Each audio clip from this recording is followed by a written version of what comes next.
Are you looking to build a face frame just like this one? Follow along and I will show you step by step on how to make this face frame. The very first thing that we need to do though is break down the basics of what a face frame is. Before you can build a face frame, you need to understand what the components of a face frame are. So we're gonna start with the stiles. Those are gonna be on the outside and they typically will run all the way through from top to bottom. Next up is going to be your rails. In this case, it makes up a top rail, mid rail, and a bottom rail. Those are gonna run all the way from left to right between the stiles. Next up is gonna be your mid stile, and that is gonna be what's in the very middle going up and down. Rails are always going horizontal, and stiles are always going to be going vertical.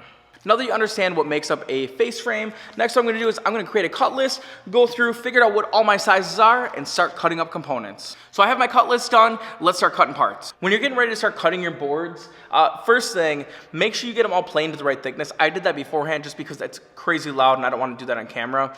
I could have, but I just didn't want to.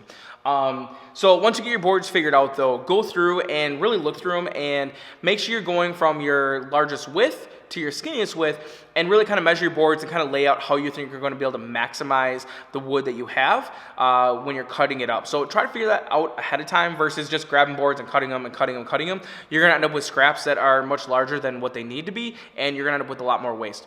Now, if you're one of those woodworkers that keep your scraps and keep them, you know, indefinitely until you die, maybe that's okay. I don't. I hate having clutter. I have clutter here everywhere right now, but I hate it. So I try to maximize material I have to make less waste so I don't have stuff hanging around forever.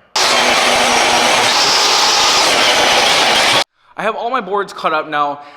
One extra step you could do, now I'm not because I'm making one face frame. If I was doing an entire kitchen, I would do this. I would make all the face frame parts about a 1/16 inch wider than I intended to, so that way I could run them through the sander on edge on both sides and get everything all sanded so it looks perfect. There's no saw marks or anything like that when I'm going through putting them together, doing finish sanding. It's gonna make everything much quicker and much easier. Now I'm doing one face frame, so it's really not that big of a deal. Not only that, but when I'm running through parts through the sander on edge, I like to be able to sandwich a bunch of them together.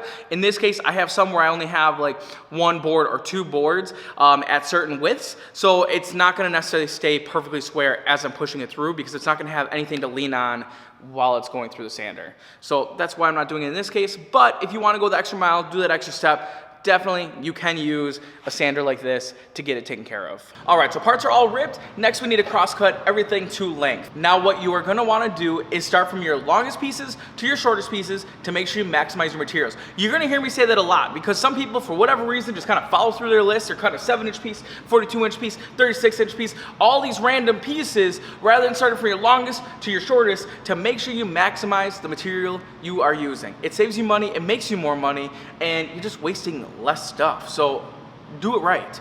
Anyways, rant over.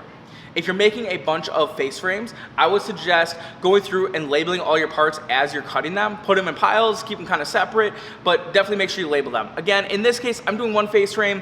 I don't need to label them. I know what all my parts are, but if I was doing a full kitchen, I would label each one. Cabinet 1, top rail. Cabinet 2, top rail. Mid rail, you know, bottom rail, stiles, things like that. So that way I know where they all go.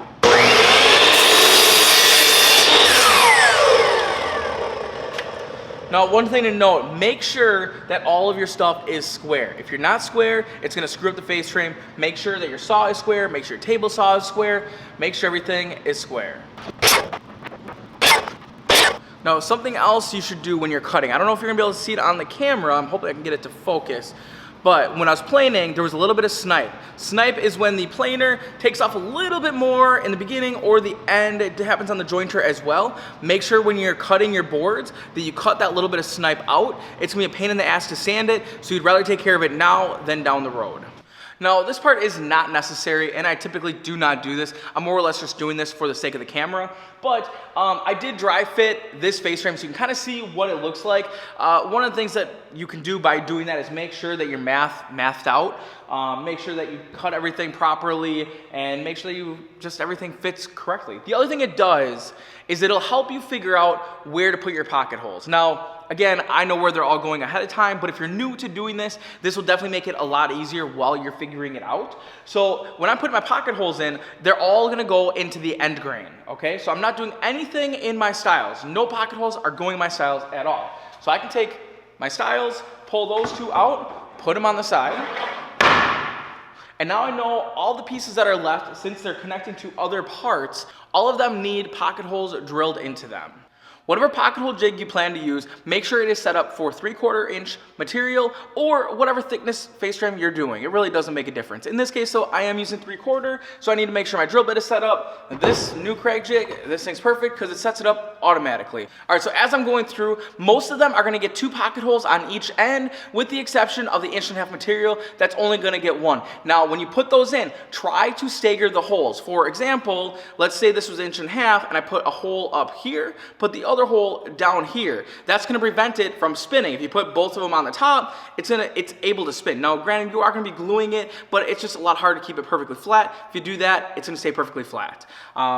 You don't need really more than 2 in most of your parts, unless you're getting something that is 6 inches wide or wider, and really you kind of just judge it. If your board is really cupped or anything like that, you might want more in there, but for the most part, 2 will be plenty. You're going to add glue in there, it's going to be good.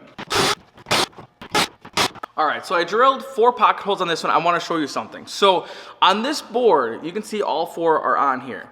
Now, what you can see is like this one in particular, it's a little close to the edge. Now, it's probably not going to be an issue in this case, but I really like to see them more like lined up with this, pretty close to it. So this one in a little bit more, just so you don't have to worry about anything blowing out. You also don't have to worry about this side being weak, depending on where it's going on the cabinet. So try to keep them in at least 1/4 inch so you don't have to worry about any issues down the road. Next thing you need to do is lay out your face frame. So there's multiple ways you can do this. One of them is measuring everything out and marking your lines. Now here is the cheater way of doing it. You're gonna lay your face frame out, and then what you're gonna do is slide everything to one side by the style. So that means your mid stiles are sliding over to your outside, your regular style. You're gonna line everything up, and now I know exactly where all of my rails go, and I don't have to worry about measurements being off. If I'm off by 1/16 of an inch, when I'm measuring, that's gonna throw everything off. In this case, it's gonna line up perfect and there's not gonna be any issues. So I'm able to lay this out right here. Now I'm gonna put lines on my style.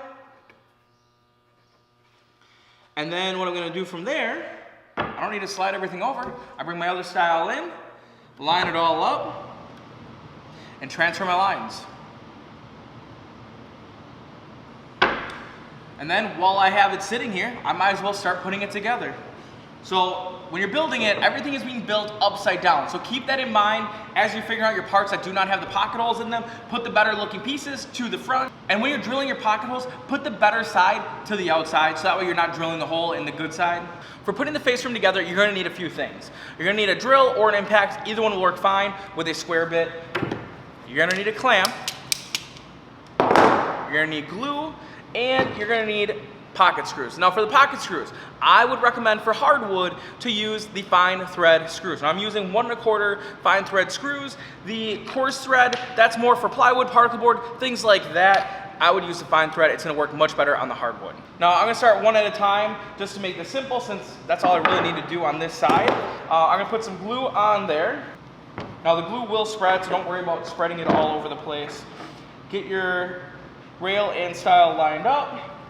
Then I'm gonna take my clamp. Now if you have a hammer, that'll also make it easier as well in case things do get out of whack. But I'm gonna take my clamp it down, make sure everything's lined up. Now I would recommend using the clamp so that way everything stays flat. And this is gonna keep everything flat to the face, since the face is on a nice flat surface.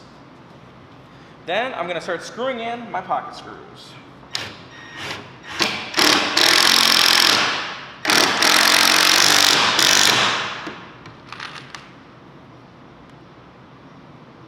Now you don't want to go too tight where it goes right through, just make it nice and snug. My style is all attached now to the rails, so now I'm going to do the mid styles. Now you can start with the mid styles, you can definitely do that first, and honestly it's probably easier that way. But you just got to measure it out. So I'm just going to get it all lined up, draw my lines, and same exact process. Clamp it down and get it held in place. Now sometimes you have to balance, because like out here it's hanging out further, so I just got to balance it to get it clamped. Now again, there are better ways to do this. You can bring something over to kind of help prop it up for you, but that's just not the reality of what smaller wood shops will typically do, unless they're looking to waste time building a million different jigs, which I know a lot of you guys do that. I don't know why, but I know you guys do. Now don't get me wrong, jigs definitely have their place. I just don't know why so many and you make them look so nice. They just need to last and work for whatever it is that you're doing. They don't need to look perfect like you're sending them out to a customer. Now I know somebody's watching this and they're gonna say, take pride in your craftsmanship. I get it, but again, it's a jig. It's a functional piece to make something. Nobody gives a shit what it looks like. Just make it stupid simple. Stop overcomplicating it, making the finish look perfect, spending hours sanding your jig or whatever it is to make it look perfect.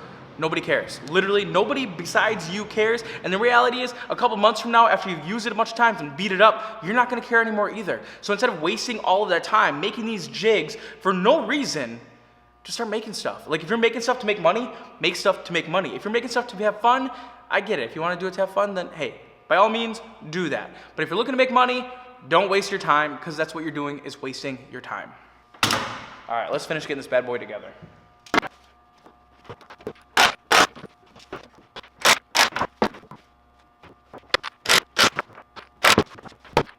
Face frame is assembled. Now, something that just popped in my head. A lot of you are probably gonna go to a big box store such as Home Depot, Menards, Lowe's to go and get your wood. This is oak. If you're able to find a local lumber yard, you're gonna save yourself a lot of money. So like I can get a delivery for as low as 100 board feet at a time with only like a $50 charge for delivery. Now, if I'm spending $1,000 or more, which is typically the case, the delivery is free. So I would seek that out. You're gonna save a ton of money going to a lumber yard versus going to a big box store. They charge an astronomical amount of money. So the next thing I'm gonna do, now that my face frame is put together, I'm gonna take a look at it, see if there's any gaps at all or anything like that needs attention. Usually that should not be the case, but sometimes there's just little hairline cracks, not actual cracks, but like little gaps and stuff, where I'll put wood filler in there just to make sure everything hides seamlessly. You can do it one of two ways. Either use a wood filler that you get from the store, or you can put some glue in there and sand it. Both methods will work fine. Now, if you're going to go the sanding method, I would recommend not doing that until everything dries with the face frame. You don't want it shifting around as you're sanding it. Now, those screws should hold it in well, but again, that 1.5 inch material is only held in by one screw on each side. So the odds of it shifting is pretty good until that glue is completely dry. But once it is completely dry, feel free to go through, start sanding it. It's really gonna depend on what you're doing with it. Now, if you're gonna be putting it onto a cabinet that is an all wood cabinet, you're probably not gonna sand it yet. Now, you can sand the face, go to town on that. That might make it easier down the road. But the reality is you're probably not gonna sand it until you get it on the cabinet. If you're gonna be putting it onto a cabinet that is made out of something such as white melamine, then you're gonna wanna sand everything ahead of time. And you can also finish it, do all that ahead of time as well. Before you attach it, I would then pocket screw it through the cabinet, make that easier. Everything is seamless, everything is hidden. If you want to nail it on, you can. You're gonna have to use wood filler. It doesn't look as pretty, it doesn't look as high end, but it still gets the job done. So if there's any questions about how to build a face frame, how to figure anything out, definitely let me know. I'm gonna sand this, get this all taken care of, and I will see you next time. Thank you for watching. Oh yeah, also, don't forget to like and subscribe. I definitely greatly appreciate it.